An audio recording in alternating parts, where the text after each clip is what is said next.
The Battle of Wörth, also known as the Battle of Reichshofen or as the Battle of Froschwiller, should more correctly be called the Second Battle of Wörth, as the first one occurred on the 23rd of December 1793. This Second Battle of Wörth took place on the 6th of August 1870 in the opening stages of the Franco-Prussian War. Troops from Germany, commanded by Crown Prince Frederick and directed by his Chief of Staff, General Leonhard Graf von Blumenthal, defeated the French under Marshal MacMahon near the village of Wörth in Alsace, on the Sauer, 10 kilometers north of Haguenau. Prelude. During the 5th of August 1870, the French were concentrated in a selected position running nearly north and south along the western banks of the Sauer on the left front of the German Third Army, which was moving south in an attempt to find them. The French position was marked from right to left by Moosbronn, the Niederwald, the heights west of Wörth and the woods northeast of Froschwiller. East of the Sauer, the German Third Army was moving south towards Haguenau, when the cavalry found the French position about noon. Thereafter the German vedettes held the French under close observation, while the latter moved about within their lines and as far as the village of Wörth as if in peace.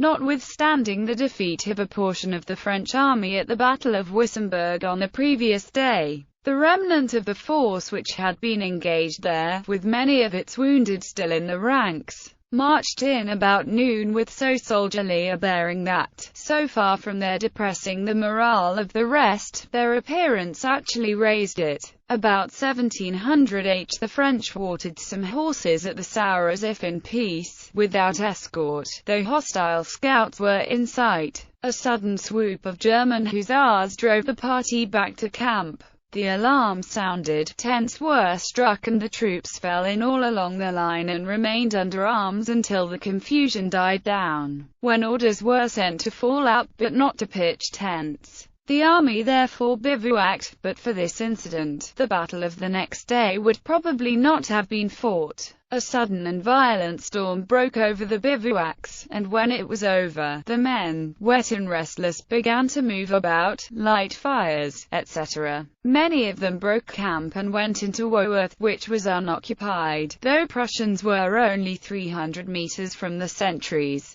These fired, and the officer commanding the Prussian outposts, hearing the confused murmur of voices, ordered up a battery which, as soon as there was light enough, dropped a few shells into Wörth. The stragglers rushed back, the French lines were again alarmed, and several batteries on the French side took up the challenge. Battle. Bavarian 2nd Corps. The Prussian guns, strict orders having been given to avoid all engagement that day, soon withdrew and were about to return to camp, when renewed artillery fire was heard from the south, and presently also from the north. In the latter direction, the 2nd Bavarian Corps, led by Jacob von Hartmann, had bivouacked along the Matztollang and Sulzbach road with orders to continue the march if artillery were heard to the south. This order was contrary to the spirit of the three army orders. Moreover, the 5th Prussian Corps to the south was in ignorance of its having been given. The outpost battery near Wörth was heard and the Bavarians at once moved forward. Soon the leading troops were on the crest of the ridge between the Sauer and the Sulzbach, and the Bavarian divisional commander, anxious to prove his loyalty to his new allies, his enemies in 1866, ordered his troops to attack, giving the spire of Froschwiller, which was visible over the woods, as the point of direction. Prussian 5th Corps. The French, however, were quite ready and a furious fusillade broke out, the sound being multiplied out of all proportion to the numbers engaged by the echoes of the forest-clad hills. The Prussian officers of the 5th Corps near Diefenbach, knowing nothing of the orders the Bavarians had received, were amazed, but at length, when about 10:30 their comrades were seen retiring, in some cases in great disorder, the corps commander, General Hugo von Kirchbach, decided that an effort must at once be made to relieve the Bavarians. His chief of staff had already ordered up the divisional and corps artillery, and he himself communicated his intention of attacking to the 11th Corps on his left and asked for all available assistance. A report was also dispatched to the Crown Prince at Sels, 8 kilometers away. Meanwhile, the Prussian 11th Corps had become involved in an engagement.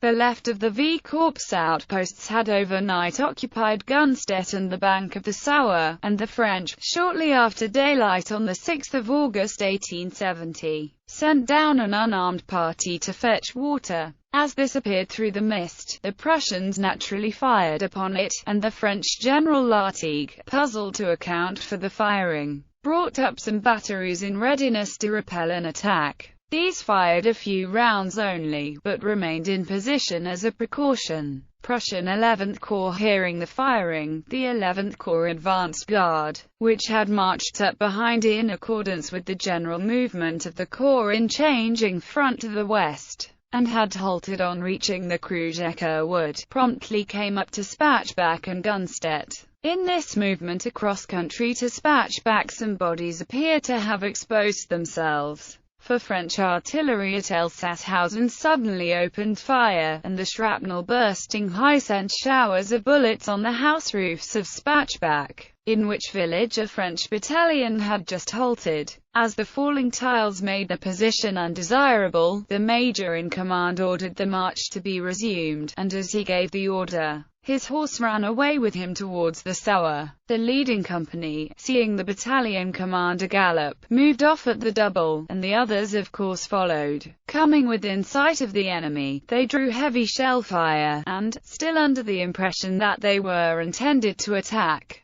deployed into line of columns and doubled down to the river, which they crossed. 1 or 2 companies in the neighborhood had already begun to do so, and the stream being too wide for the mounted officers to jump, presently 8 or 10 companies were across the river and out of superior control. By this time the French outposts, lining the edge of the Niederwald, were firing heavily. The line of smoke was naturally accepted by all as the objective, and the German companies with a wild rush reached the edge of the wood. The same thing had happened at Gunstedt. A most obstinate struggle ensued and both sides brought up reinforcements. The Prussians, with all their attention concentrated on the wood in the front, and having as yet no superior commanders, soon exhibited signs of confusion, and thereupon General Lartigue ordered a counterattack towards the heights of Gunstedt, before which all the Prussians between the Niederwald and the Sauer gave way. The French followed with a rush, and, fording the Sauer opposite Gunstedt, for a moment put the long line of German guns upon the heights in considerable danger. At this crisis a fresh battalion of the Prussian 11th Corps arrived by the road from Surburg to Gunstedt and attacked the French on one flank whilst the guns swept the other. The momentum of the charge died out, and the French drifted backwards. The French effort compelled the admiration of both sides. Prussian 5th Corps in the centre. The fight had been going badly for the 5th Corps. As soon as the 84 guns between Diefenbach and Spachbach opened fire, the French disappeared from sight. There was no longer a target, and, perhaps to compel his adversary to show himself, von Kirchbach ordered 4 battalions to cross the river. These battalions, however, were widely separated, and came under fire as soon as they appeared. They attacked in 2 groups, one from Wörth towards Froschweiler, the other from near Spachbach towards the Calvary Spur, east of Elsasshausen. Both were overpowered by French infantry fire. A fraction of the southern party maintained itself all day in the elbow of the Hagenau chaussee, which formed a starting point for subsequent attacks, but the rest were driven back in great confusion. Once more the dashing counter-attack of the French was thrown into confusion by Prussian shell fire, and as the French fell back, the Prussian infantry, now reinforced, followed them up. The commander-in-chief of the German III Army now appeared on the field and ordered Kirchbach to stand fast until the pressure of the 11th Corps of the Württemberg division could take effect against the French right wing. The majority of these troops had not yet reached the field. Von Bose, however, seeing the retreat of the troops of the 5th Corps, had independently determined to renew the attack against the Niederwald with such of his forces as had arrived. and had ordered General von Schopp's brigade, which was then approaching, to join the troops collecting to the east of Gunstedt. Schopp, however, seeing that his present line of advance led him directly onto the French right about Morsbronn and kept him clear of the confusion to be seen around Gunstedt, disregarded the order and continued to advance on Morsbronn. This deliberate acceptance of responsibility really decided the battle, for Schopp's brigade quietly deployed as a unit and compelled the French right wing to fall back. French cavalry to cover the French retreat. General Michel's brigade of cavalry was ordered to charge. The order was somewhat vague, and in his position under cover near Eberbach-Seltz, General Michel had no knowledge of the actual situation. Thus it came about that, without reconnoitering or maneuvering for position, the French cavalry rode straight at the first objective which offered itself, and struck the victorious Prussians as they were crossing the hills between the Albrechtshauserhof and Morsbronn. Hence the charge was costly and only partly successful. However, the Prussians were ridden down here and there, and their attention was sufficiently absorbed while the French infantry rallied for a fresh counterstrike. This was made about 1320 H. The Prussians were driven off the hillsides between the Albrechtshauserhof and Morsbronn, which they had already won. But the counterattack turned into disaster when 700 French cuirassiers were trapped inside Morsbronn and massacred within a few minutes by rapid,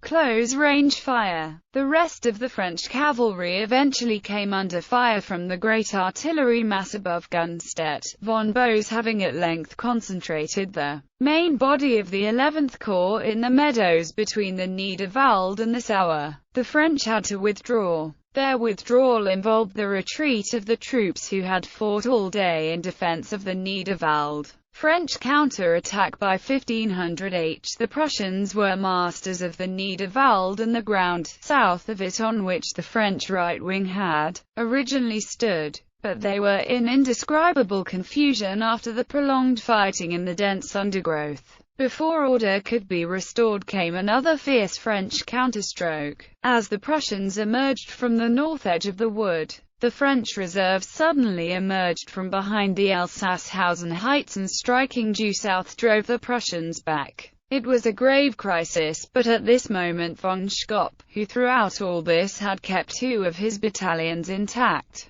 came round the northwest corner of the wall, and these fresh battalions again brought the French to a standstill. Meanwhile von Kirchbach, seeing the progress of the 11th Corps, had ordered the whole of his command forward to assault the French centre. Away to the right the 2 Bavarian Corps moved against the French left, which still maintained its original position in the woods northeast of Froschwiller. McMahon, however, was not beaten yet. Ordering Bonamains's cavalry division to charge by squadrons to gain time, he brought up his reserve artillery, and sent it forward to case-shot range to cover a final counterstroke by his last intact battalions. But from his position near Froschwiller he could not see into the hollow between Elsass-Hausen and the Niederwald. The order came too late, and the artillery unlimbered just as the aforementioned counter-attack on the Niederwald gave way before von Schopp's reserve. The guns were submerged in a flood of fugitives and pursuers. Elsass-Hausen passed into the hands of the Germans. To rescue the guns, the nearest French infantry attacked in a succession of groups, charging at bayonet point with the utmost determination. The Prussians immediately in front gave way each attack, but those on the flanks swung inwards, and under this converging fire each French attempt died out, the Prussians following up their retreat.